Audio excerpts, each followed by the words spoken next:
Hi friends, நாங்கள் கோயம்புத்தூரில் இருக்கிற ஈஷா யோகா மையத்துக்கு போயிருந்தோம். அதை பற்றி எங்கள் அப்பா சொல்வாங்க. ஈஷா யோகா மையம்னாலே நமக்கு ஞாபகம் வர்றது ஆதியோகி சிலை தான். அந்த ஆதியோகி சிலையை நம்ம மத்தியானமோ அந்த டயத்தில் வெயில் டயத்தில் பார்க்க முடியாது. ஸோ சாயந்தர டைமாக பிளான் பண்ணுங்கள். நீங்கள் பஸ்ஸில் போனாலும் காரில் போனாலும் அந்த பார்க்கிங் பக்கத்தில் நீங்கள் போகிறது ஃபுட் கோர்ட் தான் இருக்கும் ஃபஸ்ட்டு. அங்கே ரொம்ப டைம் வேஸ்ட் பண்ணாதீங்க. ஏன்னா குழந்தைங்களுக்கு தேவையான நிறைய இது இருக்கும், அங்கேயே எல்லா டைமும் வேஸ்ட் ஆயிரும். ஸோ அங்கே டைம் வேஸ்ட் பண்ணாதீங்க. மெயின் பில்டிங்க்கும் மெயினில் ஒரு கோயில் இருக்கும் பில்டிங்கில், அதுக்கும் ஆதியோகி சிலைக்கும் உள்ள தூரம் வந்து கொஞ்சம் அதிகம். அதனால புல்லட் கார்ட் பேட்டரி கார்லாம் அங்கே யூஸ் பண்ணுவாங்க. ஆனால் அது எல்லாமே டைமிங் நைட்டு வந்து கிடையாது. ஸோ அதை வந்து பார்த்துக்கோங்க.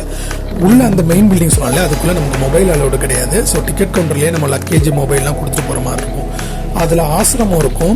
அது வந்து அந்த ஆசிரமக்குள்ளே நம்ம அலோடு கிடையாது. ஆனால் அது தோட்டம்லாம் பார்க்கறதுக்கு நல்லாயிருக்கும்.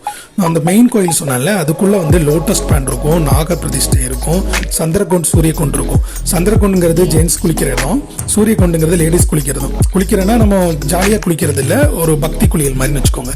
தியானம் லிங்கம் இருக்கும், லிங்க பைரவி இருக்கும். ஆதியோகியோட நைட் லைட் 3D ஷோ வந்து சம்டைம்ஸ் பண்ணுவாங்க, அது இருக்கு.